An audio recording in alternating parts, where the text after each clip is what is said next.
الشيطان الرجيم.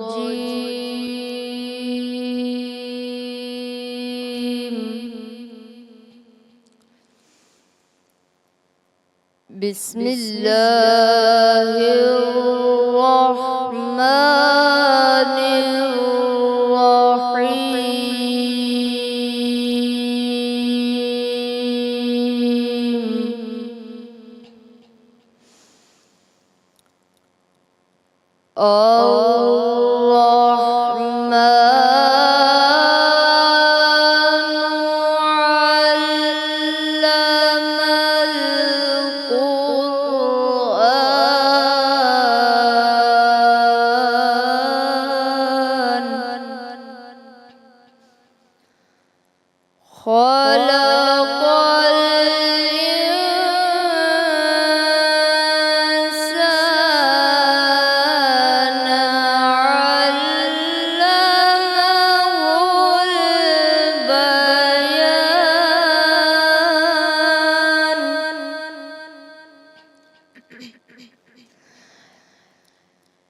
الشمس والقمر بحسبان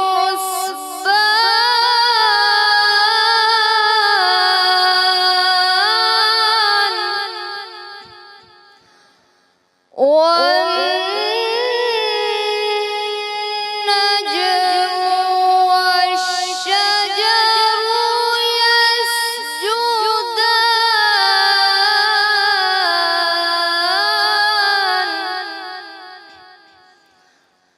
والسماء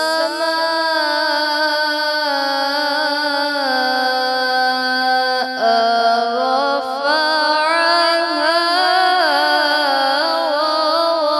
ووضع الميزان ألا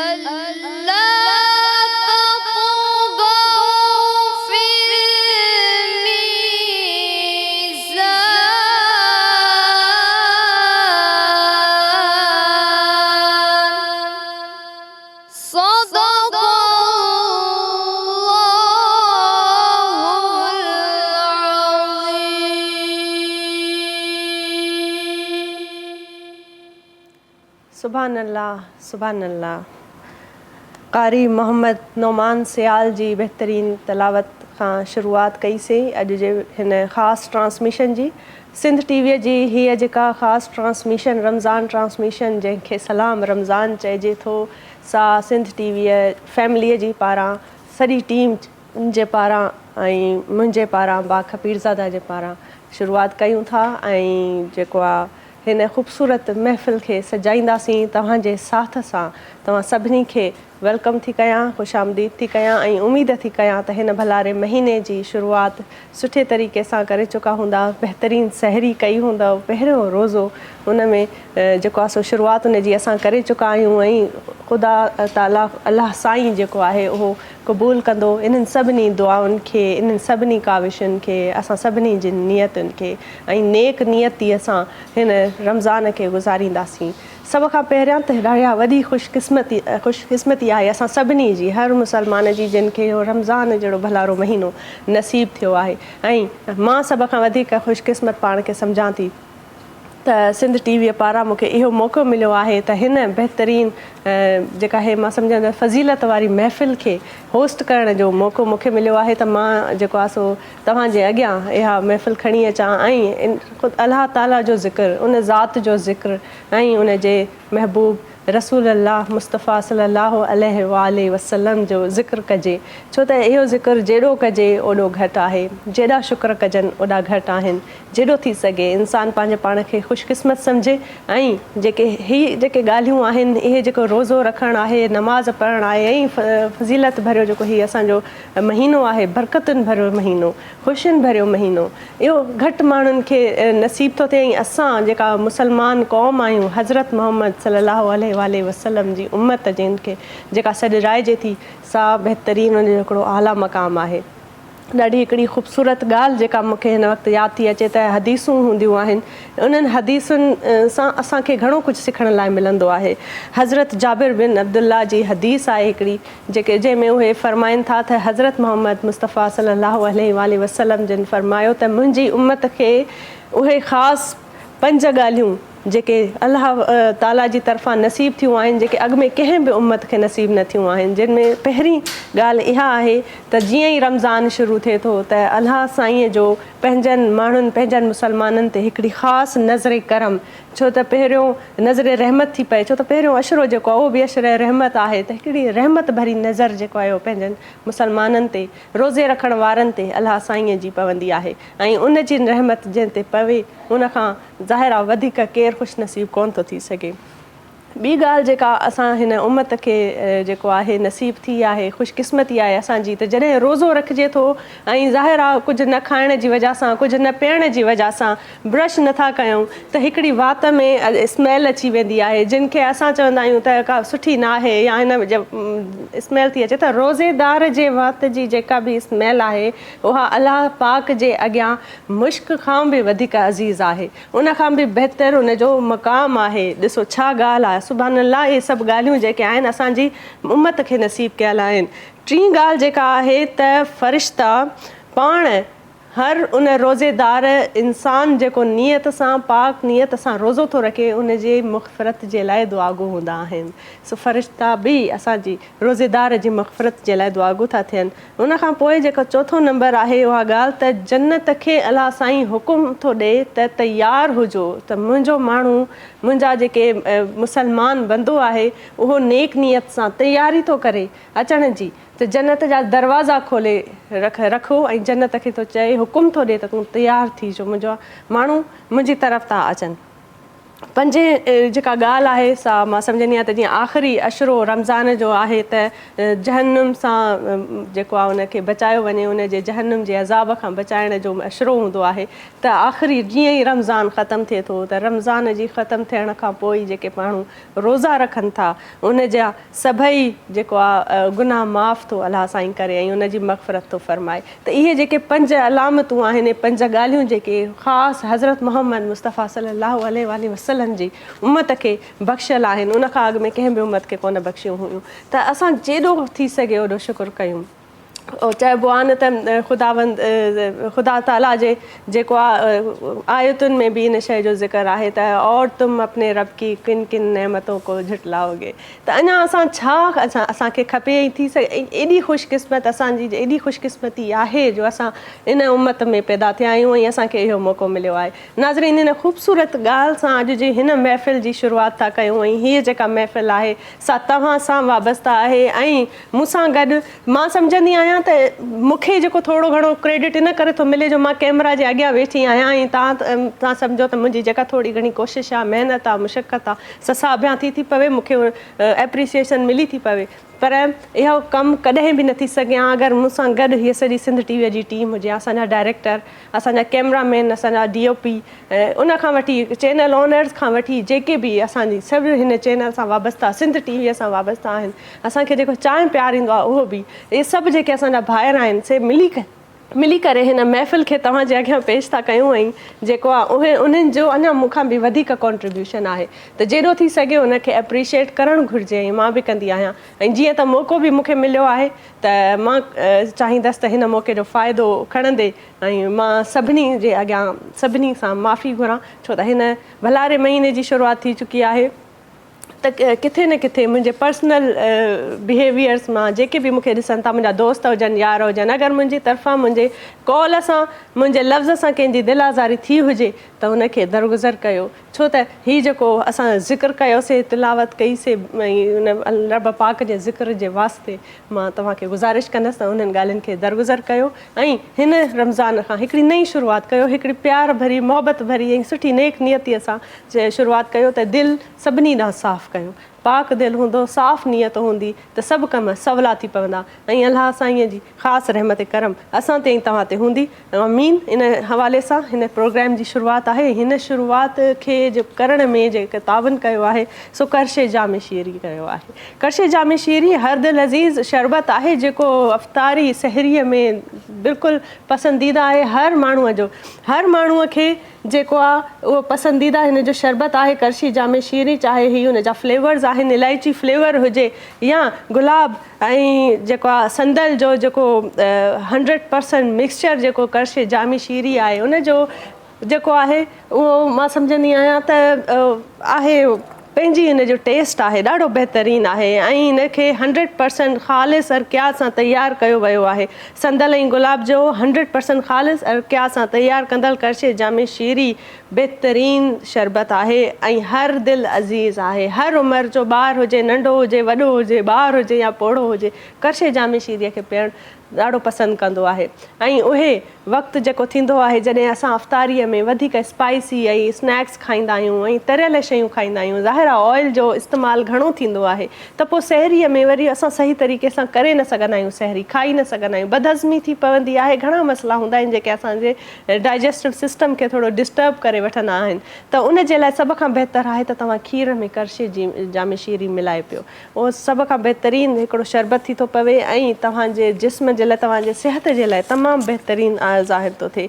रमज़ान में ॾाढो इहो असांजो साथ हूंदो आहे, असांजे नियत असांजे नमाज़नि ऐं रोज़नि सां ऐं पंहिंजनि सां गॾोगॾु अफ़्तारी नामुमकिन थींदी आहे अगरि उते कर्शे जामे शीरी न हुजे। ऐं अफ़्तारी ऐं सहरी जो मज़ो कर्शे जामे शीरीअ सां आहे ऐं उहो हिन जो मज़ो दोबालो करे छॾींदो आहे।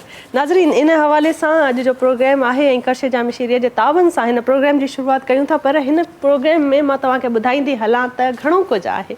सिर्फ़ु इहो न त मां जेके शयूं तव्हांखे चवां थी, जेके मां तव्हां सां ॻाल्हायां थी, असां घणो ज़िक्र कंदासीं, तिलावत क़ुरान पाक कंदासीं, उन सां गॾोगॾु जेको आहे अलाह जो ज़िक्र कंदासीं, उन जे महबूब हज़रत मोहम्मद मुस्तफ़ा सल्लल्लाहु अलैहि वसल्लम जो ज़िक्र कंदासीं ऐं इन्हनि ज़िक्रनि सां गॾोगॾु ज़ाहिर आहे त असांजी कोशिशि हूंदी आहे त ख़ूबसूरत तरीक़े सां जेके दस्तरख़ान सजनि था अफ़्तारियुनि में, त उहे असांजूं भेनरूं जेके ॾिसनि थियूं, असांजी कोशिशि आहे त असां उन्हनि जे दस्तरख़ान खे सजाइण में बि मदद कयूं।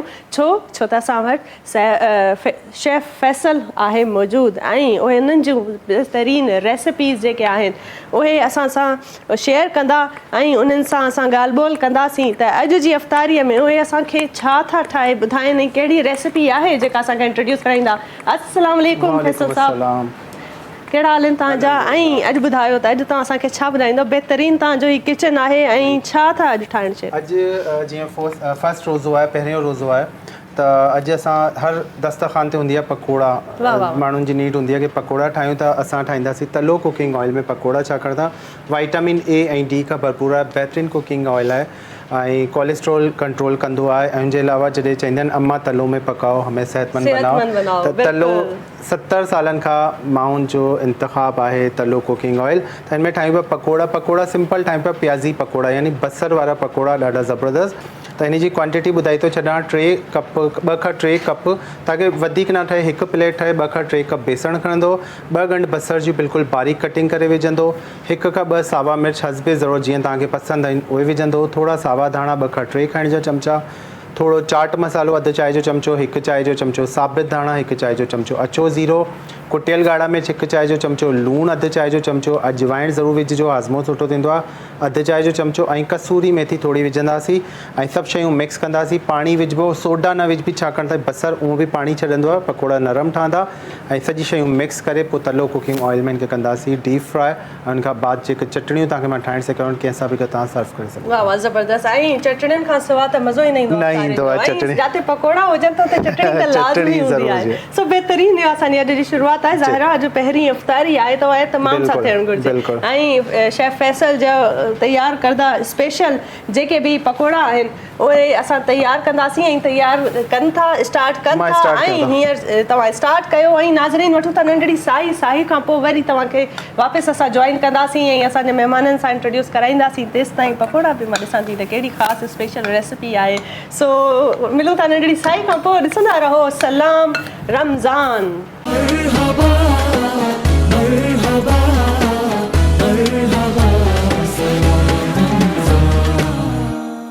वेलकम बैक नाज़रीन ब्रेक खां पोइ हाज़िर आहियूं ऐं सलाम रमज़ान जी महफ़िल जारी आहे ऐं असां हिन महफ़िलनि में ज़िक्र कंदासीं अलाह ताला जे ऐं उन ज़ात जो जिन असां सभिनी खे ठातो आहे ऐं असांखे उहा मां सम्झंदी आहियां नेमतूं अता कयूं आहिनि ऐं उहा ख़ुशकिस्मती असांजी आहे जो असां हिन रमज़ान में असांखे नसीबु थियो आहे ऐं असां रोज़ो रखियो आहे ऐं हिन रोज़े में रोज़ो हूंदे असां नबी पाक जो ज़िक्र कयूं था ऐं अलाह साईं जो ज़िक्र कयूं था इन खां बहितरीन का ॿी ॻाल्हि थी नथी सघे ऐं इन्हनि महफ़िलुनि सां ई इंसान जेको आहे अञा वधीक हुनजो अक़ीदो मज़बूत थो थिए ऐं असां सम्झंदा आहियूं त इहा हिकिड़ी मेडिटेशन आहे ॼण त पंहिंजे अंदरि जी सफ़ाई जीअं इंसानु कंदो आहे न हिकिड़ो फिल्टर अची वेंदो आहे रमज़ान में रोज़ो रखिबो आहे सहरियूं अफ़्तारियूं पंहिंजनि सां प्यार मोहबत सभु गिला शिकवा असांजा ख़तमु थी वेंदा आहिनि ऐं जीअं ई रमज़ान ख़तमु थींदो आहे त माण्हू ॼण नओं सऊं थी वराए खां जनमु वठंदो आहे ऐं नए साल जी हिकिड़ी अञा नई शुरूआति कंदो आहे त ॾाढो हिकिड़ो ख़ूबसूरत थियो असांजो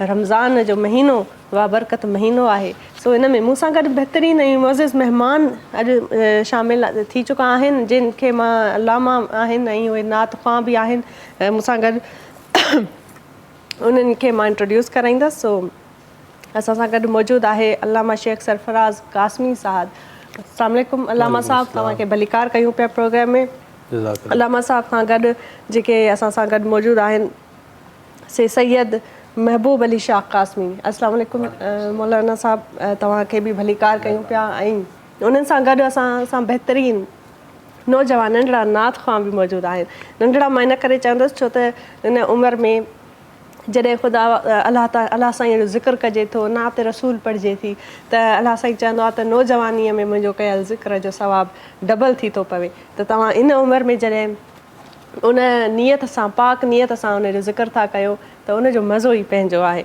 सो वेलकम कयूं था नात ख़्वां ऐं असां सां गॾु हाजरा अस्सलाम वालेकुम हाजरा बीबी तव्हांखे वेलकम कयूं था ठीक ठाक बिल्कुल आप और बहुत शुक्रिया कि आज आप हमारी इस महफ़िल में शामिल हैं ऐं उन सां गॾोगॾु जेके मौजूदु आहिनि सिकारी मोहम्मद नोमान सियाल अस्सलाम वालेकुम बेटा अस्सलाम वालेकुम बहुत शुक्रिया कि आप शामिल हैं हमारे साथ इस महफ़िल में साईं गुफ्तगू जो आगाज़ कयूं था ऐं आगाज़ कंदासीं अलामा साहिब सां गॾु अलामा शेख साहिब सां गॾु सर कहिड़ा हाल आहिनि तव्हांजा ऐं पहिरियों रोज़ो बिल्कुलु पहिरियों अलाह साईं जा करम लख एहसान असां मुसलमाननि खे पहिरियों रोज़ो रखण जी तौफ़ीक़ अता फ़रमाई अथऊं ऐं हीअ रमज़ान नसीब में असांखे आयो आहे छा चवणु चाहींदा छा तव्हां जूं हिन वक़्तु कैफ़ियत आहिनि ऐं इन रमज़ान बाबरकत महीने जी शुरूआती असांजो अमल छा हुजणु घुरिजे छा आहिनि तव्हांजा बिस्मिल्लाहिर्रहमानिर्रहीम अल्लाहुम्मा सल्ली अला सय्यिदिना मौलाना मुहम्मद व आलिहि व सहबी व बारिक वसल्लम बिल्कुलु इहो जेको महीनो आहे रमज़ानुल मुबारक इहो रहमतुनि बरकतुनि ऐं अज़मत वारो महीनो आहे ऐं हिन महीने में अल्लाह रब्बुल आलमीन जी ख़ासि रहमतूं असां ते नाज़िल थियनि थियूं जीअं मां पहिरीं हदीस में चयो न 5 अहिड़ी ॻाल्हियूं आहिनि जेके अल्लाह साईं उहो उम्मत मुहम्मदी सल्लल्लाहु अलैहि वसल्लम खे ॾिनियूं ॿिए कंहिंखे अता न फ़रमायूं त अल्लाह रब्बुल आलमीन पंहिंजी ख़ासि रहमतूं नाज़िल फ़रमाईंदो आहे ऐं अल्लाह रब्बुल आलमीन गुनाहगारनि जे लाइ बख़्शिश आम करे छॾींदो आहे यानी हिकिड़ो असां चई सघूं था अल्लाह तबारक व ताला जी तरफ़ खां हिकिड़ो पैकेज ॾिनो वेंदो आहे त अमल तव्हां थोरो कंदव पर तव्हांखे सवाबु वधीक मिलंदो ऐं उहो महीनो आहे त हुज़ूर सल्लल्लाहु अलैहि वसल्लम जन फरमायो अगरि मुंहिंजी उम्मत खे ख़बर हुजे हा त रमज़ानुल मुबारक छा आहे त हू सॼो साल इहा तमन्ना कंदा त रमज़ान असां खां जुदा ई न थिए एतिरी फ़ज़ीलत आहे। ऐं हीउ जेको महीनो आहे इहो अल्लाह रब्बुल आलमीन जे नज़दीक वॾी फ़ज़ीलत रखे थो। क़ुरान मजीद फ़ुरक़ान हमीद में सूरतुल बक़रा में 2 सिपारो आहे, आयत नंबर 185 आहे। अल्लाह तबारक व तआला क़ुरान में इरशाद फरमाए शहरु रमज़ान अल्लज़ी उनज़िल फ़ीहिल क़ुरआन हुदल लिन्नासि व बय्यिनातिम मिनल हुदा वल फ़ुरक़ान। रब तो फरमाए त हीउ क़ुरान जेको आहे, हीउ जेको महीनो आहे रमज़ान, हीउ उहो महीनो आहे त जंहिंमें असां क़ुरान नाज़िल कयो जेको माण्हुनि जे लाइ हिदायत आहे ऐं फ़ैसिले जी रोशन ॻाल्हियूं इन क़ुरान जे अंदरि मौजूदु आहिनि। त हिन अज़मत वारे महीने जी अज़मत जो अंदाज़ो इन ॻाल्हि सां लॻायो वञे त हीउ महीनो उहो आहे जंहिंमें अल्लाह रब्बुल आलमीन पंहिंजी शरीयत वारी हुज़ूर नबी करीम सल्लल्लाहु अलैहि वसल्लम जेका शरीयत अता फ़रमाई उहा किताब हिन महीने में नाज़िल फ़रमाई। ऐं किताब बि उहो जेको किताबनि में सभ खां वधीक सरदार ऐं फ़ज़ीलत रखे थो। वरी नाज़िल केते थियो आहे, उन ते नाज़िल थियो आहे जेके मदीना वारा असांजे जेके सभु नबीअनि में फ़ज़ीलत रखनि था। त अल्लाह रब्बुल आलमीन जे नज़दीक रमज़ानुल मुबारक एतिरी फ़ज़ीलत रखे थो जो अल्लाह रब्बुल आलमीन जन्नत खे सॼो साल हुकुम ॾींदो आहे त तूं तयारु थी। छाजे लाइ तयारु थी? इन जे लाइ त हिन में मुंहिंजा रोज़ेदार बाना ईंदा त तूं तयारु थी वञ त तूं वटि जेके बाना ईंदा को आम न आहिनि बल्कि हे रोज़ेदार बाना आहिनि। त रमज़ान मुबारक उहो आहे अल्लाह रब्बुल आलमीन जी तरफ़ खां असां ते फ़ज़ुल थियो त अल्लाह रब्बुल आलमीन असांखे रमज़ान शरीफ़ ॾिनो। ॿी हदीस में ईंदो आहे त अगरि अल्लाह तबारक व तआला खे अगरि उम्मत मुहम्मदी खे बख़्शणु मक़सूद न हुजे हा न त इन खे 2 शयूं कॾहिं बि न ॾियां। बोलाली पाक दा फरमाए त 2 शयूं कॾहिं बि न ॾियां। कहिड़ियूं शयूं? त पाण फरमायूं त हिकिड़ो रमज़ान, ॿियो सूरतुल फातिहा। यानी इहे 2 शयूं अल्लाह तबारक व तआला उम्मत मुहम्मदी खे ॾिनियूं त इन जे सदक़े में अल्लाह रब्बुल आलमीन गुनाहगारनि खे बख़्शींदो आहे। तव्हां ॾिसो हदीस पाक में ईंदो आहे त अफ़्तार जे वक़्तु अल्लाह रब्बुल आलमीन हज़ारनि जी तादाद में गुनाहगारनि खे जंहिंजे मथां जहन्नम वाजिब थींदी आहे अल्लाह रब्बुल आलमीन जहन्नम खां कढी करे जन्नत में दाख़िल फरमाए छॾींदो। वाह, बहितरीन बहितरीन जेका फ़ज़ीलत मौलाना साहब ॿुधाई आहे हिन पाक ऐं बरकतनि वारे महीने जी रमज़ान जी। ऐं इन रमज़ान में मां सम्झंदी आहियां त ईअं थी नथो सघे त असां अफ़्तारीअ जो जेके बि ॻाल्हियूं आहिनि उन में असां शुक्र कंदा आहियूं। जेके बि असांजूं दुआऊं आहिनि शुक्र करणु लाज़मी आहे ऐं शुक्र सां गॾोगॾु सुठी सिहत जो ख़्यालु रखण बि लाज़मी आहे। सुठी सिहत ईंदी आहे बहितरीन अफ़्तारी ऐं ज़बरदस्त असां वटि अफ़्तारीअ में पकोड़ा न हुजनि त थी नथो सघे त असांजी अफ़्तारी पूरी थिए। सो जी फैसल बिल्कुलु तयार आहिनि पकोड़ा ऐं झटपट बहितरीन रेसिपी आहे, ज़रूरु ट्राई कजो। तयार बि थी विया, झटपट थींदा आहिनि, 5 मिंट लॻंदा आहिनि अगरि दिलि सां ठाहियो था। दिलि सां अगरि इहे सोचे थो केरु ठाहे त पोइ 2 कलाक बि न बिल्कुलु ईअं ई आहे, ईअं ई आहे। त बसि ही पकोड़ा सां तयार थी विया आहिनि। अच्छा, इन शइ जो कहिड़ो असरु थींदो आहे त तव्हां जेका कुकिंग था कयो उहा दिलि सां कयो त पोइ खाइण वारा जॾहिं उहो तव्हांजी कुकिंग खाईंदा आहिनि न त उन्हनि खे प्यार ईंदो आहे उन शेफ ते। तव्हांजो दिलि बि साफ़ ख़बर तव्हां दिलि सां ठाहींदो न तव्हांजे हथ में टेस्ट ईंदो। अगरि तव्हां बेज़ार थी ठाहींदो न की न केरु ठाहे हाणे मुसीबत हिन महिल ठाहिणो आहे, हे करिणो आहे, हो करिणो आहे, कॾहिं बि तव्हां हथ में टेस्ट बि न ईंदो ऐं खाइण वारे खे बि दिलि सां न लॻंदो। ईअं ई आहे, खाधो हमेशह दिलि सां ठाहिणु खपे। ज़बरदस्त, बहितरीन, ॾाढो सुठो। असांजा बहितरीन तयार थी विया आहिनि बसर वारा पकोड़ा, प्याज़ी पकोड़ा। हिन खे केचप सां चटणी सां कंहिं बि शइ सां तव्हां ठाहींदो ऐं खाईंदो। केचप मां ठाहिणु सेखारे छॾिया आहिनि तव्हांखे। ऐं हिन जे मथां चाट मसालो ज़रूरु विझिजो थोरो सो, चटपटा थींदा। अगरि नाहे पसंदि त पोइ न विझिजो, लेकिन चाट मसालो इलाही वधीक न। चाट मसाले खां सवाइ थोरी का शइ अधूरी अणपूरी लॻंदी आहे, टेस्ट में मज़ो अची वेंदो आहे। ज़बरदस्त तलो कुकिंग ऑयल में। ऐं ड्रिंक हाणे ठाहियूं या ड्रिंक ॿुधा ड्रिंक पोइ ठाहींदासीं। ऐं हींअर मुंहिंजे ख़्याल में जेको असां वञूं था त बहितरीन असांजा पकोड़ा आहिनि उहे मां ॾेखारणु चाहींदसि। ऐं इन सां गॾोगॾु असां वटि जेके अलामा साहब आहिनि नात ख़्वान उहे मौजूदु आहिनि, उन्हनि खां असां नात ॿुधंदासीं ऐं पोइ वेंदासीं साहीअ ते। साही ते वञण खां अॻु में असां नात ॿुधंदासीं ऐं नबी पाक मोहम्मद सल्लल्लाहु अलैहि वसल्लम जो ज़िक्र कंदासीं, छो त उन ज़िक्र खां सवाइ हिन महफ़िलुनि अधूरी आहे ऐं हिन महफ़िल में उहो मज़ो न आहे। सो नाज़रीन, मौजूदु आहे असां वटि सैयद महबूब अली शाह कासमी साहब। उन्हनि खे असां दरख़्वास्त कंदासीं, साईं नात असां ॿुधणु चाहींदासीं। बिस्मिल्लाह। मुस्तफ़ा जो शान थो वणे, मुस्तफ़ा जो शान थो वणे, ॿियो न दास्तान थो वणे,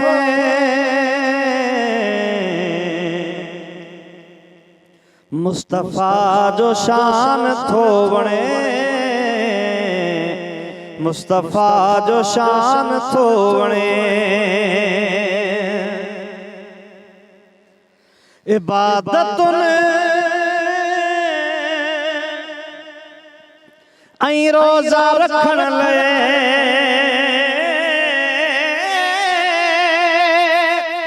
इबादतुनि ऐं रोज़ा रखण लाइ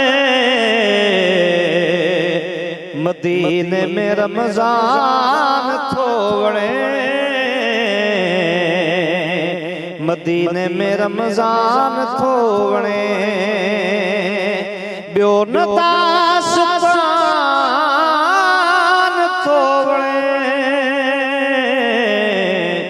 मुस्तफ़ा जो शान थो वणे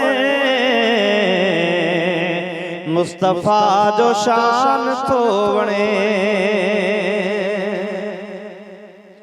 खुदा का बाप विरद नबी करे खुदा का बाप विरद नबी कर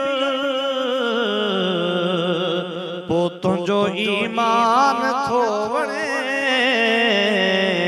पोतों जो ईमान थो वणे ॿियो न दास्तान थो वणे मुस्तफ़ा जो शान थो वणे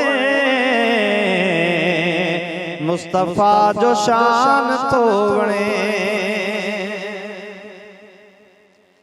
रब तगे कंहिं न सुञातो रब तगे कंहिं न सुञातो नबी दसो रहमान थो वणे आका दसो रहमान थो वणे ॿियो न दास्तान थो वणे मुस्तफ़ा जो शान थो वणे मुस्तफ़ा जो शान थो वणे ज़ात ते फ़ख्र छो थो करी ज़ात ते फ़ख्र छो थो करी नबीअ जो ख़ानदान थो वणे नबीअ जो ख़ानदान थो वणे ॿियो न दास्तान थो वणे मुस्तफ़ा जो शान थो वणे मुस्तफ़ा जो शान थो वणे विरद करी बख्श कर घणो विरद करी बख्श कर घणो विरद में क़ुरआन थो वणे विरद में क़ुरआन थो वणे विरद में क़ुरआन थो वणे विरद में क़ुरआन थो वणे ॿियो न दास्तान थो वणे मुस्तफ़ा जो शान थो वणे मुस्तफ़ा जो शान थो वणे सुभान अल्लाह सुभान अल्लाह सुभान अल्लाह बेहतरीन ज़िक्र हुयो मुस्तफ़ा सल्लल्लाहु अलैहि वसल्लम जो ऐं हिन ई ज़िक्र सां साही वठूं था साई खां पोइ वरी हाज़िर थींदासीं वरी तव्हां सां कचहरी कंदासीं ऐं हिन ख़ूबसूरत महफ़िल खे जारी रखंदासीं दुआऊं कंदा रहो असां सां गॾु रहो सलाम रमज़ान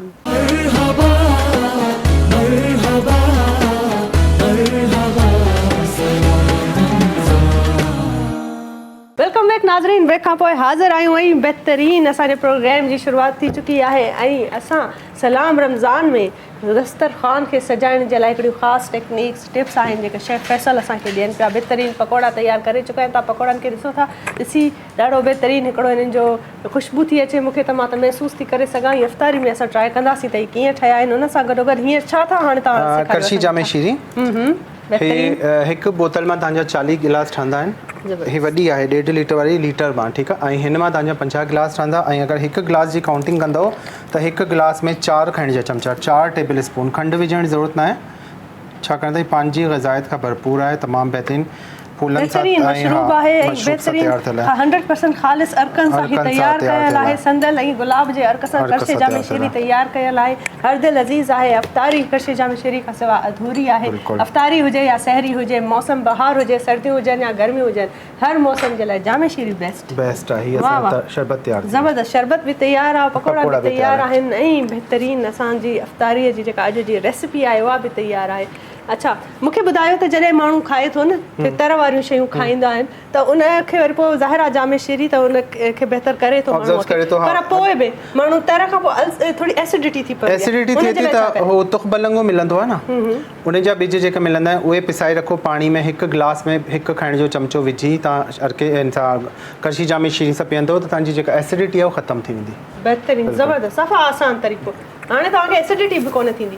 असांजे शेफ फैसल तव्हांखे जंहिं तरीक़े सां सम्झायो आहे बहितरीन, मां सम्झंदी आहियां त इहे टिप्स आहिनि, इहे टिप्स फुल ऑफ हेल्थ आहिनि ऐं हेल्दी जेके आहिनि असां जो जेके टिप्स आहिनि ऐं उन्हनि टिप्स खे असां बहितरीन तरीक़े सां जेको आहे उन्हनि खे कंदा आहियूं। तारीअ जे हवाले सां असांजो ॻाल्हियूं पिए थियूं, रेसिपीअ ते असां ॻाल्हियूं कयूंसीं ऐं हींअर अचूं था त असांजे महिमान जेके बहितरीन उलमा कराम असां सां गॾु मौजूदु आहिनि, शेख सरफराज़ कासमी साहब, उन्हनि सां ॻाल्हि ॿोल कयूं था। ऐं सर, तव्हां ॿुधायो त जॾहिं ज़ाहिर आहे रमज़ान आहे, रोज़ो माण्हू रखे थो, रोज़ो छा आहे भला? तव्हां ॿुधायो थोरो असांखे तफ़सीली इन जी फ़ज़ीलत ऐं उन जी अहमियत जे बारे में। जी बिल्कुलु, रोज़े जी तारीफ़ इहा आहे त सुबुह सादिक खां वठी ग़ुरूब आफ़्ताब ताईं ऐं तुलूअ आफ़्ताब खां वठी ग़ुरूब आफ़्ताब ताईं, जॾहिं सुबुह जो सिजु निकिरे थो उन वक़्त खां वठी वेंदे मग़रिब ताईं जॾहिं सिजु लही थो वञे, इन वक़्तु टाइम पीरियड ताईं पंहिंजे पाण खे खाइणु पीअणु ऐं जिमा खां रोकणु इनखे रोज़ो चइबो आहे। यानी इंसान नियत करे त मां अॼु रोज़ो रखियो आहे ऐं नियत सां गॾु सुबुह सादिक खां वठी ऐं सिज लथे ताईं इन्हनि 3 कमनि खां पंहिंजे पाण खे रोके रखण खे रोज़ो चइबो आहे। ऐं रोज़ो उहो आहे त जंहिंजे बारे में अल्लाह रब्बुल आलमीन इरशाद फरमायो त हे बनी आदम जो हर अमल जेको आहे न उहो उन जे लाइ आहे, पर हीउ जेको रोज़ो आहे न इहो ख़ासि मुंहिंजे लाइ आहे ऐं इन जज़ा बि मां ई आहियां। हाणे इन जी छा जज़ा मां ई आहियां, इहो अल्लाह रब्बुल आलमीन जेको फरमायो हदीस कुदसी आहे, इहा आहे त जॾहिं रोज़ेदार क़यामत वारे ॾींहुं महशर जो मैदान हूंदो त हर कंहिंखे जॾहिं जन्नत में मोकिलियो वेंदो त जन्नत जा जेके आहिनि उहे 8 दरवाज़ा आहिनि। 8 दरवाज़नि मां हिकिड़े दरवाज़े जो नालो आहे बाबुर रयान, यानी उहो ख़ासि दरवाज़ो आहे जंहिंमां सिर्फ़ु रोज़ेदार वेंदा। इहो तव्हां प्रोटोकॉल ॾिसो न, हेॾी भीड़ हूंदी मैदान महशर में ऐं हर को अलॻि अलॻि दरवाज़नि खां वेंदो, पर हिकिड़े कतार में रोज़ेदारनि खे घुरायो वेंदो ऐं उन्हनि खे हिकिड़े प्रोटोकॉल सां अलॻि दरवाज़े खां मोकिलियो वेंदो। त इहो अल्लाह रब्बुल आलमीन फरमाए त बनी आदम जो हर अमल उन जे लाइ हूंदो आहे, पर हे बहानो मुंहिंजे लाइ रोज़ो थो रखे ऐं इन जी जज़ा मां ई आहियां। पोइ जॾहिं बहानो जन्नत में वेंदो त अल्लाह रब्बुल आलमीन रोज़ेदारनि खे पंहिंजो ख़ासि दीदार अता फरमाईंदो। सुभान अल्लाह, बहितरीन, ज़बरदस्त। ऐं जेका तव्हां ॻाल्हि कई आहे उन हवाले सां त मां सम्झंदी आहियां त इन खां वधीक ख़ुशकिस्मती छा थी सघे असां जहिड़नि गुनाहगार माण्हुनि जे लाइ। हींअर हलूं था नात ख़्वां असां वटि मौजूदु आहे, हाजरा बीबी बहितरीन नात ख़्वां आहिनि ऐं उन्हनि खां हिकिड़ी नात ॿुधूं था ऐं रसूल पाक सल्लल्लाहु अलैहि वसल्लम जो ज़िक्र कयूं था, उन्हनि खे यादि कयूं था ऐं असांजी महफ़िल खे 4 चंड लॻायूं था। जी बिस्मिल्लाह। सल्ली अला नबीना सल्ली अला मुहम्मदिन सल्ली अला शफीना सल्ली अला मुहम्मदिन। मेरे दिल में है याद मोहम्मद, मेरे दिल में है याद मोहम्मद, मेरे होठों पे ज़िक्रे मदीना, ताजदारे हरम के करम से, ताजदारे हरम के करम से आ गया जिंदगी का करीना, मेरे दिल में है यादे मोहम्मद। दिल शिकस्ता है मेरा तो क्या गम, इसमें रहते हैं शाहिद आलम, इसमें रहते हैं शाहिद आलम, जब से मेहमान हुए हैं वो दिल में, जब से मेहमान हुए हैं वो दिल में, दिल मेरा बन गया है मदीना, मेरे दिल में है यादे मोहम्मद। हर ख़ता पर मेरी चश्म पोशी, हर अता पर अताओं की बारिश, हर अता पर अताओं की बारिश, मुझ गुनाहगार पर किस कदर है, मुझ गुनाहगार पर किस कदर है, मेहरबान ताजदारे मदीना, मेरे दिल में है यादे मोहम्मद, मेरे दिल में है यादे मोहम्मद, मेरे होठों पे ज़िक्रे मदीना, ताजदारे हरम के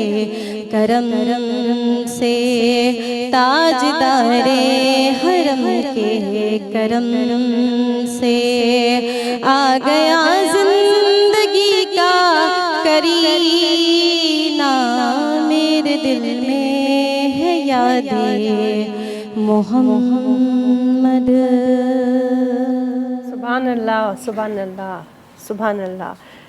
ज़िक्र सां जेको मां सम्झंदी आहियां त हिकिड़ी समातारी थी पवंदो आहे, दिलनि खे माण्हुनि जा दरवाज़ा खुली पवंदा आहिनि, ऐं इहे जेके ॻाल्हियूं आहिनि इहे तमामु मां सम्झंदी आहियां रूह ताईं पहुचण वारियूं ॻाल्हियूं आहिनि। नबी पाक सल्लल्लाहु अलैहि वसल्लम, मुस्तफ़ा सल्लल्लाहु अलैहि वसल्लम जो ज़िक्र जेॾो कजे ओॾो घटि आहे, ऐं उहो ज़िक्र कजे त ईअं थी नथो सघे त कंहिं मुसलमान कंहिं मोमिन जे दिलि न उथी पवे, उनजी दिलि न धड़की पवे।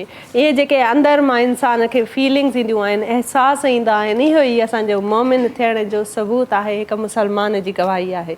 मुसलमान जी गवाही, हुनजी नेक नियती, हुनजो पाक थियणु, रोज़ो रखणु, रुज़ू करणु, ज़िक्र करणु, हुनजे हबीब जो ज़िक्र करणु, अलाह साईंअ जो ज़िक्र करणु, उन्हनि जे तमामु नेमतुनि जो ज़िक्र करणु, पंहिंजे पाण खे ख़ुशि नसीब तस्लीम करणु, इहे सभु ॻाल्हियूं जेके आहिनि इहे शुक्र जूं ॻाल्हियूं आहिनि। नाज़रीन, शुक्र तमामु ज़रूरी आहे ऐं शुक्र कंदा रहो जेॾो थी सघे, छो त जीअं अलामा साहब बि ज़िक्र कयो त असांजी जेका इहा उम्मत आहे, इन उम्मत खे जेतिरियूं शयूं, जेतिरियूं नवाज़ियल आहे, अलाह जा जेतिरा अहसान, करम, रहमत जेको चइजे उहो हिन उम्मत ते आहे। ऐं सभ खां वॾी ॻाल्हि त क़ुरान नाज़िल थियो आहे हिन उम्मत जे करे, असांजे करे, असांजी इस्लाह जे लाइ, इंसान जी हिदायत जे लाइ, हिकु मोमिन जे लाइ, उनजी जेको आहे हिदायत जे लाइ। इन खां वधीक ॿियो छा थो थी सघे। ख़ूबसूरत इन ॻाल्हि ते हिकिड़ी साई वठूं था, साई खां पोइ वरी जॉइन कयूं था तव्हांखे। ॾिसंदा रहो सलाम रमज़ान, असां सां गॾु जुड़ियल हुजो।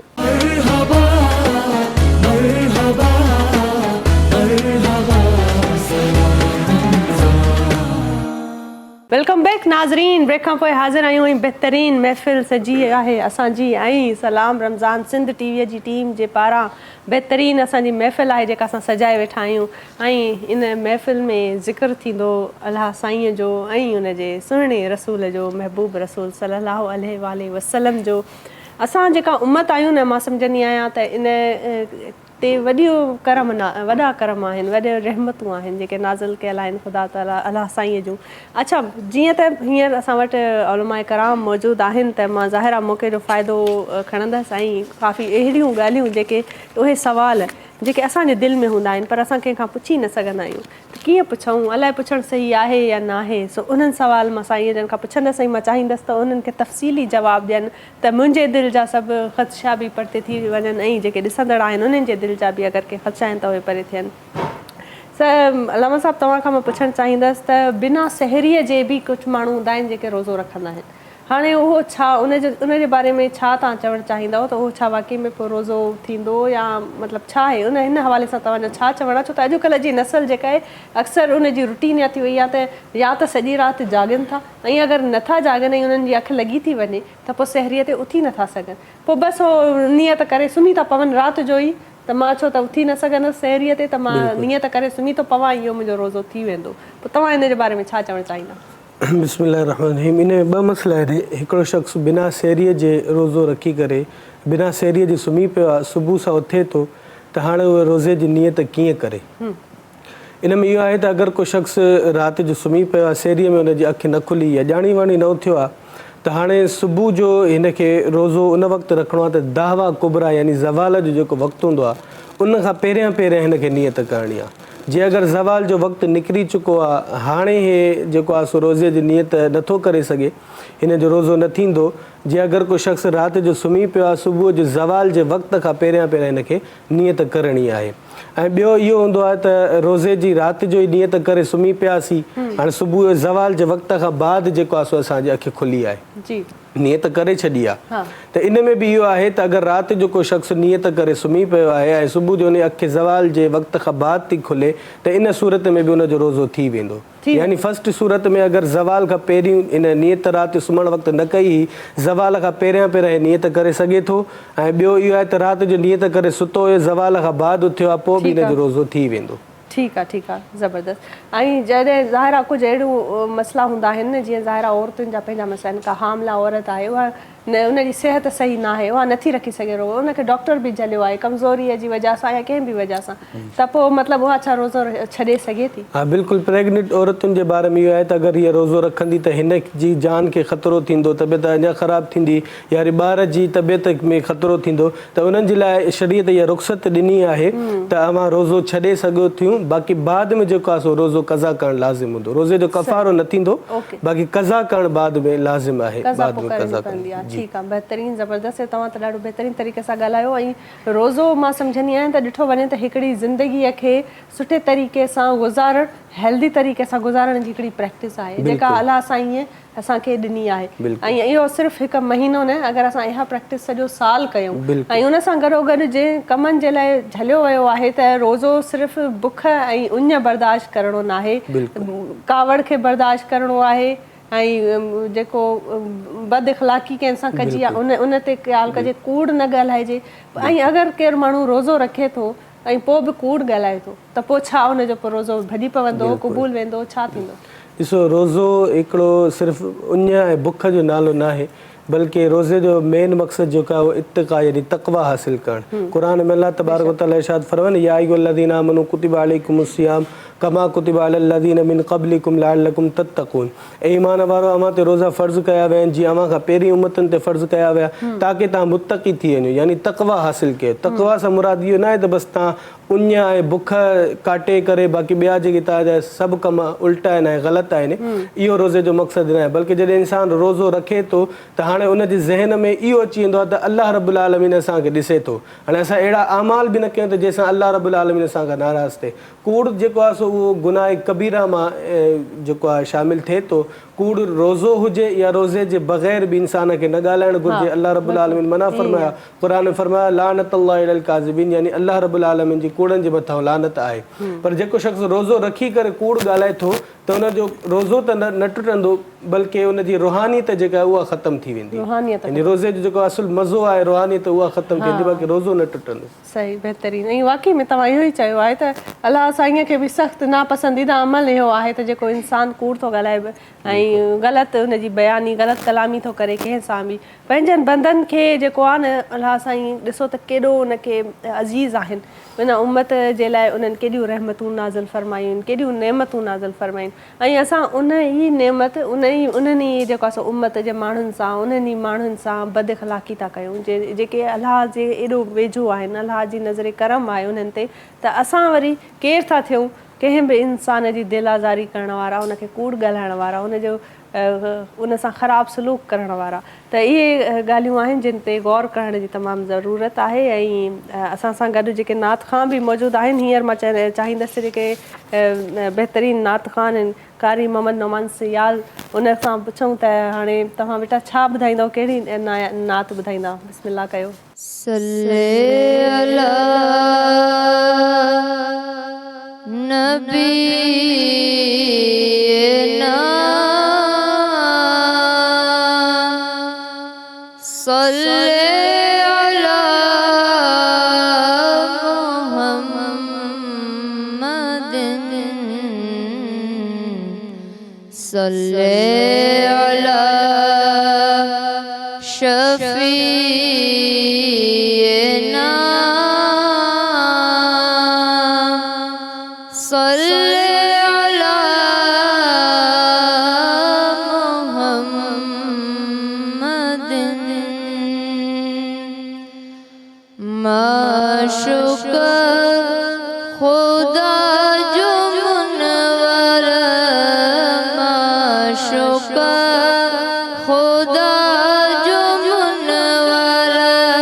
अनवर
सुभान अल्लाह इहे ज़िक्र जेके आहिनि इहे जारी रहंदा इहे जेके असां ॻाल्हि ॿोल या इंफॉर्मेशन जेका इहा जारी रखंदासीं पर हींअर नंढड़ी साईअ जो वक़्तु आहे नाज़रीन साई वठूं था साई खां पोइ वरी हाज़िर थियूं था तव्हांजी ख़िदमत में ॾिसंदा रहो सलाम रमज़ान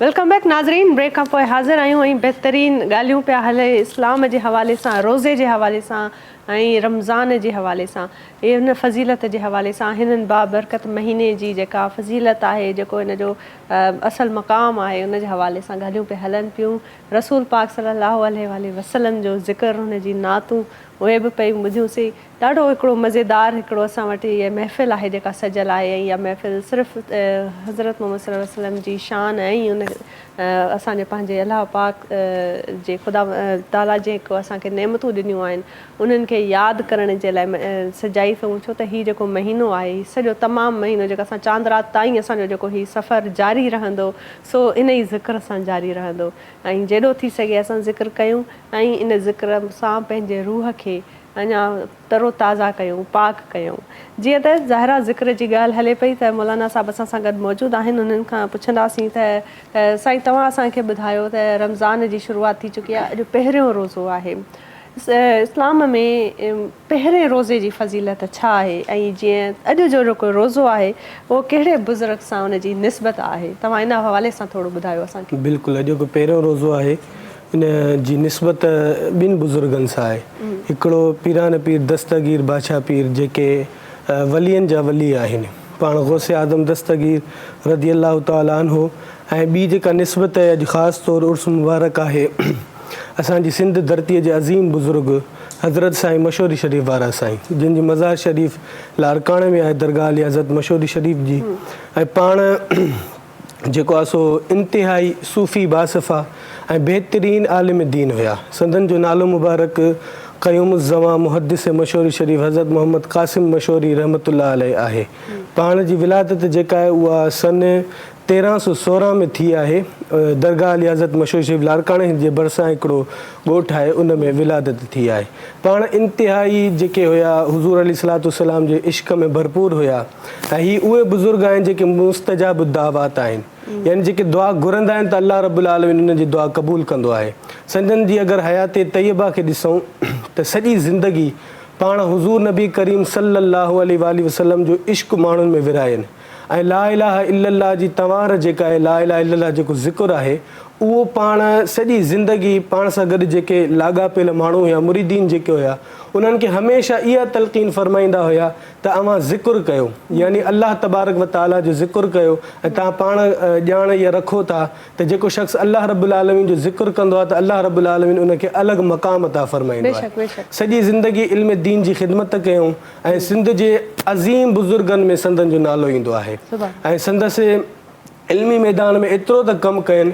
जो पंहिंजी संदन जी किताब आहे फतावा क़ासमिया उन जे अंदरि शरीयत जा सभु मसाइल जेके आहिनि उहे ज़िक्र फ़रमाए छॾनि संदन जो जेको अॼु उर्स मुबारक आहे यकुम रमज़ानुल मुबारक उर्स मुबारक आहे ऐं दरगाह अली हज़रत मशहूर शरीफ़ ते हर साल उर्स मल्हायो वेंदो आहे ऐं इन्हनि जी ख़ासि इहा जेका फ़ज़ीलत असां चऊं त हर साल दरगाह अली हज़रत मशहूर शरीफ़ ते 12 रबीउल अव्वल ते जेको आहे सो ईद मिलादुन नबी जो इंटरनेशनल सालाना इज्तिमा थींदो आहे सही अच्छा रोज़े जी फ़ज़ीलत जे हवाले सां तव्हां छा चवणु चाहींदव त पहिरें रोज़े जी छा फ़ज़ीलत आहे बिल्कुलु रोज़े जी फ़ज़ीलत जेको आहे मां पहिरियों बि बयानु कई त रोज़ेदारनि खे अल्लाह रब्बुल आलमीन हिकिड़ो अलॻि प्रोटोकॉल ॾींदो आहे यानी हुज़ूर नबी करीम सल्लल्लाहु अलैहि वसल्लम जिन इरशाद फ़रमायो त हीउ रमज़ानुल मुबारक जेको आहे इन जे ॾींहं में अव्हां रोज़ो रखंदा कयो राति जो इबादत कंदा कयो हुज़ूर अलैहिस्सलातु वस्सलाम इरशाद फ़रमायो त मन क़ाम रमज़ान ईमान व एहतिसाबन गुफ़िर लहू मा तक़द्दम मिन ज़ंबिही यानी जंहिं शख़्स रमज़ानुल मुबारक में जेको आहे सो इबादत कई ऐं राति जी ख़ासि तौरु इबादत कई त अल्लाह रब्बुल आलमीन उन जा पोयां सभु गुनाह बख़्शे छॾींदो आहे सुभान अल्लाह बहितरीन ज़बरदस्त अच्छा मूंखे इहा ॿुधायो त रोज़े जी हालत में अगरि केरु को इत्र परफ्यूम ख़ुशबू थो लॻाए त छा उहो रोज़ो क़ाइमु रहंदो या ख़तमु थी वेंदो या उनखे लॻाइणु घुरिजे या न लॻाइणु घुरिजे इन हवाले सां छा चवणु चाहींदा बिल्कुलु रोज़े जी हालत में अगरि कंहिं शख़्स इत्र या परफ्यूम वग़ैरह लॻायो त त इन सां हिन जो रोज़ो न टुटंदो, रोज़े ते को फ़र्क़ु न पवंदो, लॻाए सघिजे थो। मिसाल जे तौर ते अगरि को शख़्स क़ुर शरीफ़ पढ़णु थो चाहे या निमाज़ वग़ैरह पढ़णु थो चाहे, इन जे लाइ अगरि उहो पंहिंजे पाण खे ख़ुशबू लॻाइणु चाहे थो, अतर हुजे या परफ्यूम वग़ैरह हुजनि, त उन सां हिन जे रोज़े ते को फ़र्क़ु अच्छा, को फ़र्क़ु नथो पए, परफ्यूम बि चाहे त माण्हू लॻाए सघे। बिल्कुलु बिना अल्कोहल जी जेका परफ्यूम आहे उनजी इजाज़त ॾिनी आहे उलमा कराम। मतलब नॉर्मली पोइ इतर ते अची था वञूं, मुंहिंजे ख़्याल में इतर तव्हां लॻाए था सघो, छो त परफ्यूम्स में अॼुकल्ह त हर परफ्यूम में अल्कोहल आहे, त का या गारंटी न आहे त हुन में आहे या न आहे, इन करे जेतिरो अवॉइड करे माण्हू त जेतिरो बहितर अवॉइड आहे। करे एतिरो सही। सही, ज़बरदस्त, ॾाढो इहो बहितरीनु आहे। ऐं जीअं त ज़िक्र जी ॻाल्हि पिया कयूं त हिकिड़ी नात जो वक़्तु थी चुको आहे। महबूब अली शाह साहब, तव्हां मौलाना साहब सां नात जे लाइ अर्ज़ु पिया कयूं। मौला अली साईं जी निस्बत आहे, बिल्कुलु रमज़ान शरीफ़ मौला अली मुश्किल कुशा सां निस्बत रखे थो। संदन जी शहादत 21 रमज़ान शरीफ़ ते थी आहे। मौला अली मुश्किल कुशा जी मनक़बत तव्हांजे ख़िदमत में पेश थो कयां। जी बिस्मिल्लाह। मौला अलीअ जो ज़िक्र बार बार कंदासीं, मौला अलीअ जो ज़िक्र बार बार कंदासीं, प्यार कंदासीं अलीअ सां प्यार कंदासीं, प्यार कंदासीं अलीअ सां प्यार कंदासीं। खंदक ख़ैबर जो फातिह मुश्किल कुशा अलिया, सकलैन जी इबादत ज़रबत मौला अलिया। खंदक ख़ैबर जो जश्न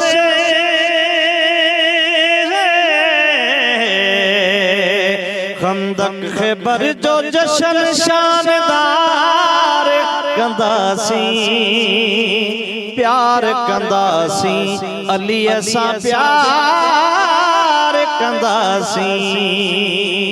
मौला अलीअ जो ज़िक्र बार बार कंदासीं, प्यार कंदासीं अलीअ सां प्यार कंदासीं। जान माल पंहिंजी आल बि आका तां घोरियाऊं, जान माल पंहिंजी आल बि आका तां घोरियाऊं।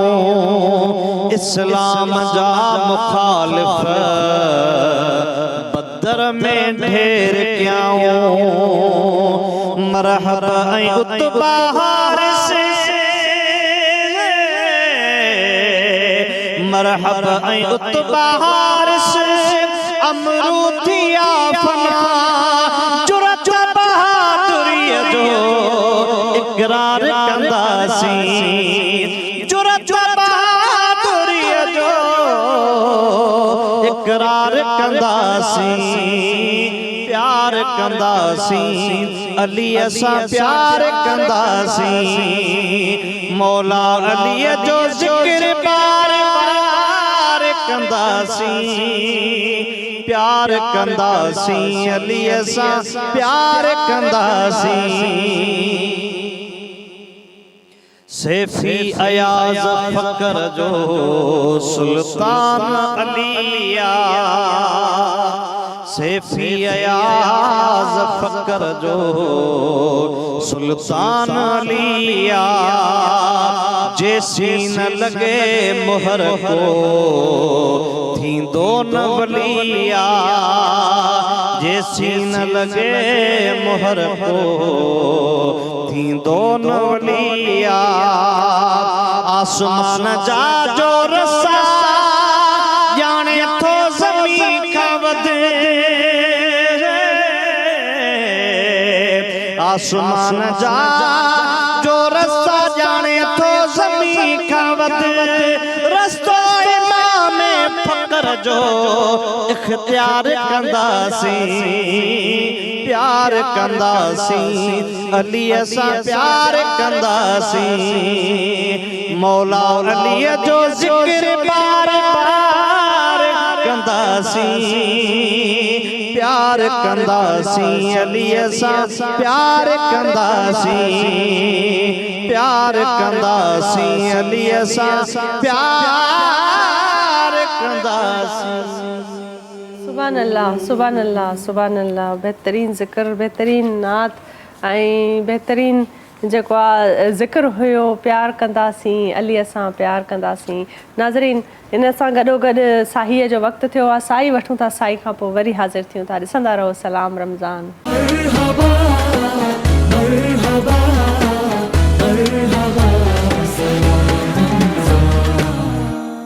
वेलकम बैक नाज़रीन। ब्रेक खां पोइ हाज़िर आहियूं ऐं बहितरीन महफ़िल जारी आहे, सजल आहे नबी पाक सल्लल्लाहु अलैहि वसल्लम जे ज़िक्र सां। उनजो ज़िक्र पिया कयूं ऐं ख़ुदा ताला अलाह साईं जिन रहमतुनि जो जेको आहे ज़िक्र पिया कयूं। ऐं हिन पाक महीने बरकतवार महीने में उमेद कयां थी त जेके बि तव्हां रोज़ादार आहियो, रोज़ो था रखो, पाक नियतुनि सां साफ़ नियतुनि सां रोज़ा रखो ऐं तव्हांजा रोज़ा ज़रूरु क़बूल पवंदा। ऐं हीअ जेके असांजा प्रोग्राम्स आहे, हीअ जेको सलाम रमज़ान जी जेका हीअ महफ़िल आहे सजाई वई आहे सिर्फ़ु इस्लाह जे लाइ, त तव्हांजी इस्लाह थी सघे। तव्हांजा जेके रोज़ा आहिनि उन्हनि रोज़े में अगरि के अहिड़ा कम आहिनि जेके तव्हांजे इल्म में न आहिनि त उहे न करणा आहिनि, त इहे जेके उलमा कराम असांजे सेट ते ईंदा आहिनि, असांजे अंगण ते ईंदा आहिनि हिन महफ़िल में, उन्हनि खां असां इन्हनि ॻाल्हियुनि ते डिस्कस कंदा आहियूं त अञा वधीक असांजो आइडियोलॉजी क्लियर थिए, अञा वधीक असांजा कॉन्सेप्ट क्लियर थियनि त दीन इस्लाम जेको आहे उहो कुझु ज़ोर ज़बरदस्ती जबर वारो दीन न आहे, मोहबत वारो दीन आहे, प्यार वारो दीन आहे। अलाह साईं ईअं न चाहींदो आहे त मुंहिंजा जेके प्यारा माण्हू आहिनि, मुंहिंजी जेका उम्मत आहे उनखे बुख जी बर्दाश्त करे, उन अज़ियत मां गुज़रे, उञ बर्दाश्त करे, पर उनजो मक़सदु सिर्फ़ु इहो आहे त तव्हांखे अहसासु थिए त तव्हांखे त अलाह साईं नवाज़ियो आहे। हर 3 वेला मानी तव्हांखे मिले थी, पाणी तव्हांखे मिले थो, उञ लॻे थी त तव्हांजे लाइ पाणी तयारु आहे, हाज़िर आहे, मुयसरु आहे। पर के अहिड़ा माण्हू आहिनि जेके ज़रूरतमंद आहिनि, उन्हनि खे बुख लॻे थी पर खाइण लाइ मानी मुयसरु न आहे, उञ लॻे थी पर पीअण लाइ पाणी सुठो मुयसरु न आहे उन्हनि खे। त उन्हनि जो ख़्यालु कजे। उहे बि असांजा भाइर आहिनि, भेनरूं आहिनि ऐं असांजो फ़र्ज़ु आहे त जॾहिं बि असां खाऊं पीऊं, कुझु बि असांजी ख़ुशियूं मल्हायूं, सेलिब्रेशन्स कयूं त असां उन्हनि जो ज़रूरु साथ रखूं। अलामा साहब असां सां गॾु मौजूदु आहिनि ऐं ज़ाहिर आहे उन्हनि खे इन हवाले सां वधीक ख़बर आहे। सर तव्हां इहो मूंखे ॿुधायो त जेके अफ़्तार पार्टियुनि जो हाणे हिकिड़ो नओं ट्रेंड शुरू थी चुको आहे, हाणे अफ़्तार पार्टियूं थींदियूं आहिनि, हर रोज़े जी दावत थींदी आहे, उनखे अहिड़े तरीक़े सां सेलिब्रेट कयो वेंदो आहे, मल्हायो वेंदो आहे जो एॾो उन ते ख़र्चु थींदो आहे। त इन हवाले सां तव्हां छा चवणु चाहींदव? छो त मां सम्झां थी त असांजा इहे पैसो जेतिरो असां अफ़्तार पार्टियुनि ते था इन्वेस्ट कयूं, अगरि थी सघे त कंहिं ग़रीब खे रमज़ान जो राशन वठी ॾियूं, उनजी अफ़्तारी उनखे करायूं त उहो वधीक बहितरु आहे। तव्हांजो छा चवणु आहे? बिल्कुलु रमज़ानुल मुबारक जो महीनो जेको आहे इहो डोनेशन करण जो महीनो आहे, डोनेट करण जो महीनो आहे। त हिन में असांखे घुरिजे त असां जिते अफ़्तार पार्टीज़ वग़ैरह कयूं था त इन में हिकु त अवल जेको असांजो गोल हूंदो आहे उहो ईंदो आहे त असां मशहूरु माण्हुनि खे घुरायूं ऐं अहिड़नि माण्हुनि खे घुराईंदा आहियूं जेके अफोर्ड करे सघनि था अफ़्तार।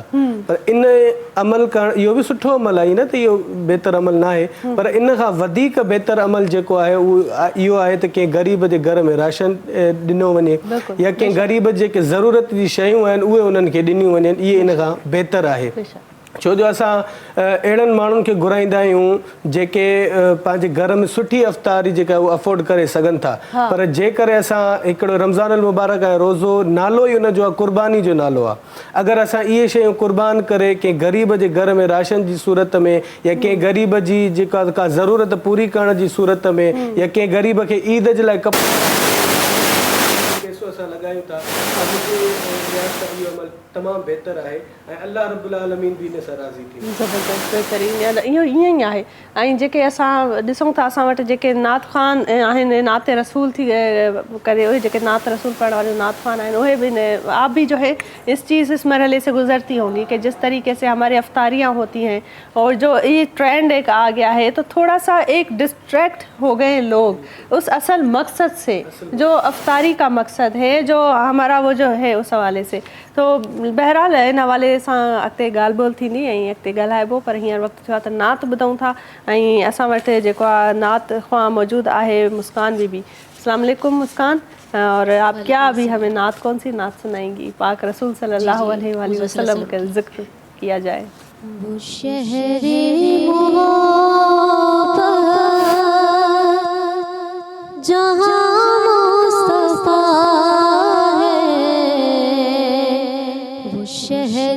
मोहब्बत जहाँ मुस्तफा है वही घर बनाने को जी चाहता है। वो सोने से कंकर वो चांदी सी माटी, वो सोने से कंकर वो चांदी सी माटी नजर में बसाने को जी चाहता है। जो पूछा नबी ने कि कुछ घर भी छोड़ा तो सिद्दीक़ अकबर के होठों पे आया वहाँ मालो दौलत की क्या हैसियत है, वहाँ मालो दौलत की क्या हैसियत है, जहाँ दिल लुटाने को जी चाहता है। वो शहर मोहब्बत जहाँ मुस्तफा है वही घर बनाने को जी चाहता है। और सितारों से ये चांद कहता है हरदम, सितारों से ये चांद कहता है हरदम, तुम्हें क्या बताऊं वो टुकड़ों का आलम, इशारे में आका के इतना मजा था, इशारे में आका के इतना मजा था कि फिर टूट जाने को जी चाहता है।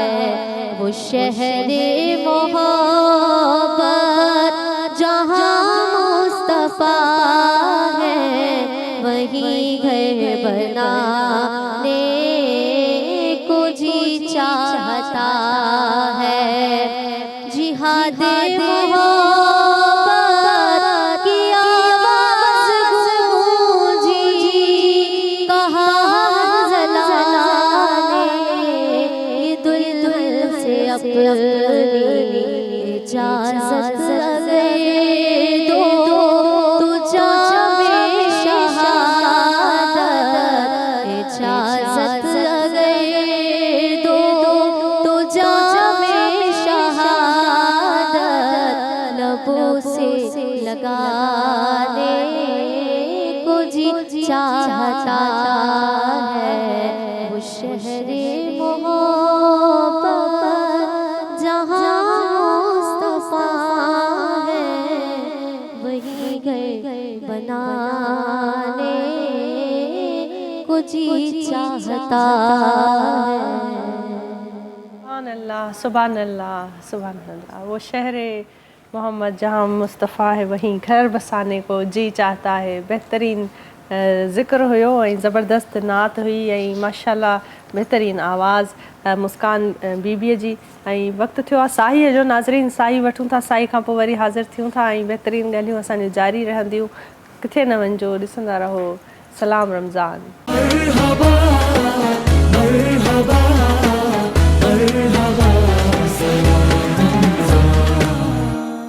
वेलकम बैक नाज़रीन। ब्रेक खां पोइ हाज़िर आहियूं ऐं सलाम रमज़ान जी महफ़िल सजी रही आहे ऐं ख़ूबसूरत ॻाल्हियूं पे हलनि पियूं, रूह खे उजागर करण वारियूं ॻाल्हियूं पे हलनि पियूं। बाबरकत महीने जी फ़ज़ीलत जे हवाले सां अलामा कराम असां वटि मौजूदु आहिनि। अलामा साहिब जेके बहितरीन ॻाल्हियूं कयूं पे असांखे ॾाढो बहितरीन उन्हनि जो जेको आहे सो उन मां कुझु सिखण खां पियो मिले।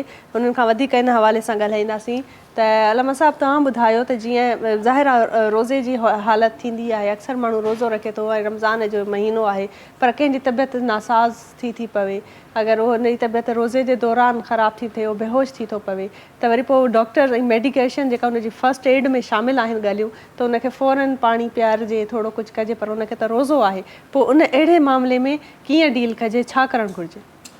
ॾिसो, अगरि कंहिं शख़्स रोज़ो रखियो ऐं हालत उहा थी त हाणे हे बेहोश थियण ते अची वियो, एतिरी हुनखे सख़्तु उञ लॻी या बुख लॻी आहे, त इन में आलिम इहा रुख़्सत ॾींदा आहिनि, छो त करे दीन हिकिड़ो नालो आहे, आसानीअ जो नालो आहे, कि मुश्किल जो नालो न आहे। अगरि को शख़्स रोज़ो रखे थो, हाणे हुनजी तबियत एतिरी ख़राब थी वञे त हाणे हुनजो पाणी पीअण खां सवाइ को चारो ई न आहे, हाणे दवा खाइण खां सवाइ को चारो ई न आहे, त इन में शरीयत असांखे इहा इजाज़त ॾिए थी त अहिड़ो बीमार शख़्स जंहिं रोज़ो रखियो आहे, हाणे उहो बीमार थी वियो आहे, हाणे हिन मर्ज़ में अञा वाध अचे थी, त इते शरीयत मुतहरा असांखे इजाज़त ॾिनी आहे त हाणे उन शख़्स खे पाणी पीआरे करे उनखे अफ़्तार कराइजे ऐं उनजी जेके दवाऊं वग़ैरह आहिनि या खाद खुराक जेका आहे जंहिंसां उहो पंहिंजी कमज़ोरी सही थो फील करे, मेडिसिन्स वग़ैरह वठी थो सघे, इन में शरीयत इजाज़त ॾिनी आहे, ऐं बाद में हिन जो सिर्फ़ु क़ज़ा रखणी पवंदी, कफ़ारो अदा न करणो पवंदो। सही, ज़बरदस्त। पर ॾिसो त केॾियूं आसानियूं आहिनि असांजे दीन में, बिल्कुलु केॾो आसान, केॾो मोहबत करण वारो ऐं सहूलियत फ़राहम करण वारो दीन आहे असांजो, पर काफ़ी वरी अहिड़ा माण्हू हूंदा आहिनि जेके माना उन शइ खे सही सम्झंदा न आहिनि, ऐं वरी कुझु अहिड़ा माण्हू हूंदा आहिनि जेके रोज़ो रखनि था, नमाज़ रखनि था, पर वरी उन्हनि जी जेका ज़बान कलामी आहे उहा एॾी तल्ख़ आहे, एॾो जो माण्हुनि खे जेको आहे सो दिलि था रंजाइनि, उन्हनि जी दिलि आज़ारी था कनि, पोइ भला इन शइ ते कीअं क़ाबू कजे? कावड़ ते माण्हू कीअं थो क़ाबू करे सघे? रोज़े में, रमज़ान में छा कजे त कावड़ ते क़ाबू करे? ॾिसो, असां अगरि हिन कावड़ जे अंजाम खे ॾिसंदासीं त मिसाल जे तौर ते असां सॼो ॾींहुं बुख ते बि रहिया आहियूं, उञनि सां बि रहिया आहियूं, पर असांजो अख़लाक़ बहितर न आहे। मिसाल जे तौर ते अगरि को शख़्स हाणे हे अफ़्तार जो वक़्तु जेको आहे न, इहो रोडनि ते तव्हां ॾिसंदव त अक्सर जहिड़ा तव्हांखे मिलंदा ई मिलंदा, हर कंहिंखे जल्दी पहुचणो हूंदो आहे, घर वञी अफ़्तार करणो हूंदो आहे, त इन में तव्हां ॾिसो त असां रोज़ो जॾहिं रखियो आहे अलाह जी ख़ातिर रखियो आहे, पर असां हिन आख़िरी वक़्त में पंहिंजे रोज़े खे ज़ाया त न कयूं। असां ॾिसो, जिते हुकूकुल्लाह जो असां मलहूज़ ख़ातिर रखियो आहे, उते ई असां हुकूकुल इबाद खे बि त मलहूज़ ख़ातिर रखूं। अगरि असां कावड़ में कंहिं शख़्स खे ॿ टे मार बि ॾेई था वञूं या कंहिंसां बदकलामी करे बि था वञूं, त इहो ॾिसो त असांजो रोज़े जो मक़सदु जेको आहे उहो विञाए छॾींदो। रोज़े जो मक़सदु छा आहे त रुकिजी वञणु, कहिड़ी शयुनि खां रुकिजी वञणु, खाइणु पीअणु ऐं ॿियनि शयुनि खां रुकिजी वञणु, त उन में हिकिड़ो इहो बि हिसो आहे त पंहिंजे गुस्से खे कंट्रोल कयो, क़ाबू कयो। जॾहिं तव्हां पंहिंजे गुस्से खे कंट्रोल कंदो, क़ाबू कंदो, त अलाह तबारक व ताला अव्हांजे इन फ़ैल सां ख़ुशि थींदो ऐं अलाह तबारक व ताला अञा वधीक अव्हांखे सवाब अता फ़रमाईंदो। जज़ाकल्लाह, बहितरीन ऐं वरी तव्हांजी महिरबानी, तव्हां टाइम ॾिनो, ऐं छो त ज़ाहिर आहे वक़्तु आहे, असांजी अॼु जी महफ़िल जो इख़्तिताम जो वक़्तु आहे, ऐं हींअर अफ़्तार जो टाइम थियण वारो आहे, ऐं असांजे हीउ जेको प्रोग्राम आहे, हीअ जेका महफ़िल असां सजाईसीं 57 हुई करशी जामे शीरी वारनि जे पारां। करशी जामे शीरी 100% ख़ालिस अर्क़ियात सां जेको आहे तयारु कयो वियो आहे, अर्क़ सां तयारु कयो वियो आहे, संदल ऐं गुलाब जे 100% ख़ालिक अर्क़ सां इहो तयारु कयो वियो आहे, ऐं इहो बिल्कुलु रिफ्रेशिंग ड्रिंक आहे ऐं रिफ्रेशिंग अहसासु ॾियारींदड़ हिकिड़ो बहितरीनु शरबत आहे। उष्ना ऐं ख़सख़स सां ख़ूबियुनि सां मौजूदु करशे जामे शीरी जेको आहे इहो तयारु कयो वियो आहे, ऐं इफ़्तार में सॉफ्ट ड्रिंक ऐं ॿिया मशरूब ऐं ॿिया शरबत पी ऐं तव्हां पंहिंजे मादे ते जेको ज़ुल्म कंदा आहियो, उनखां बहितर आहे त तव्हां नेचुरल ऐं लाइट जामे शीरीअ खे जेको आहे सो इंजॉय कयो, छो त लाइट रिफ्रेशिंग अहसासु ॾींदड़ जेको हिन जो फ्लेवर आहे उहो ॾाढो बहितरीनु आहे। हिन में 2 फ्लेवर था अचनि, हिकिड़ो इलायची फ्लेवर आहे ऐं हिकिड़ो संदल ऐं गुलाब जो फ्लेवर आहे करशे जामे शीरी जो।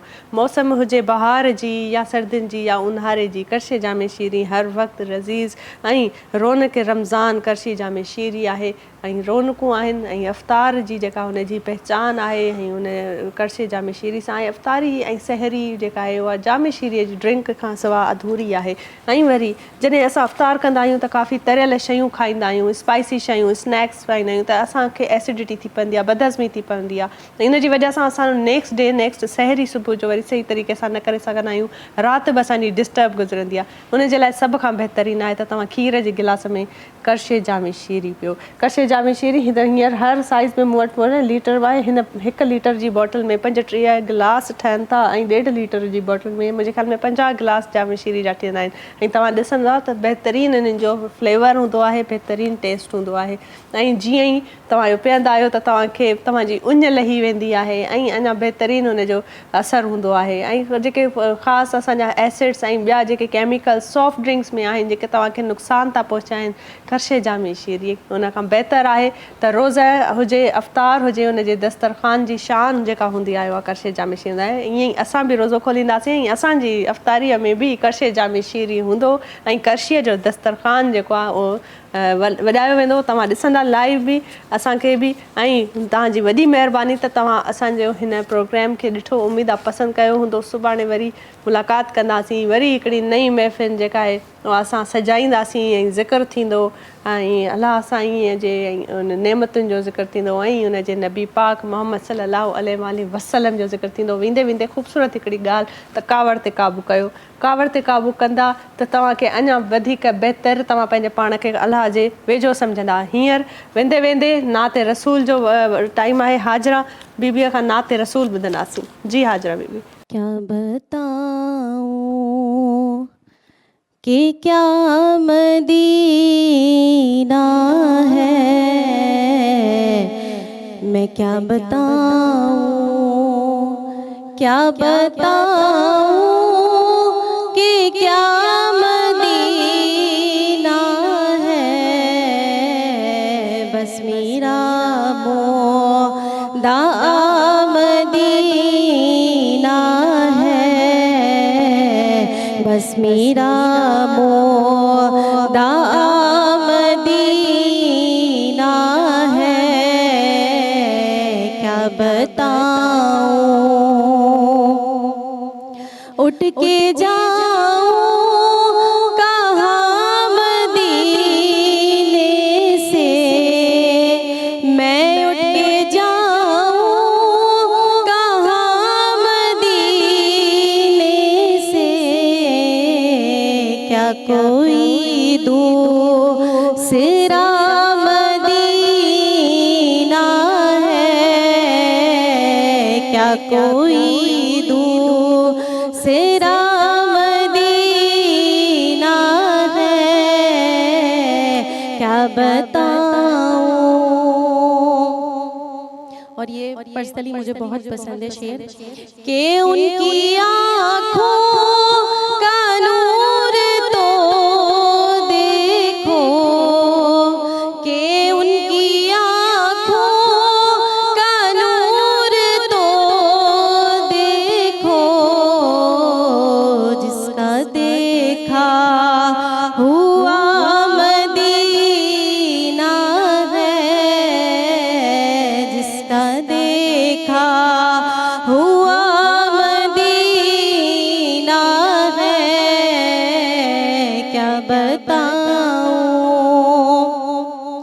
दुनिया वाले तो दर्द देते हैं, दुनिया वाले तो दर्द देते हैं,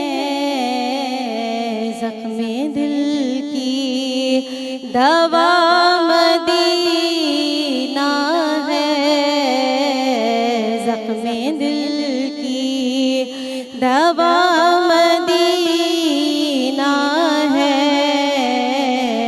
क्या बताऊं। दिल में अब कोई आरज़ू ही नहीं, दिल में अब कोई आरज़ू ही नहीं, या मोहम्मद है या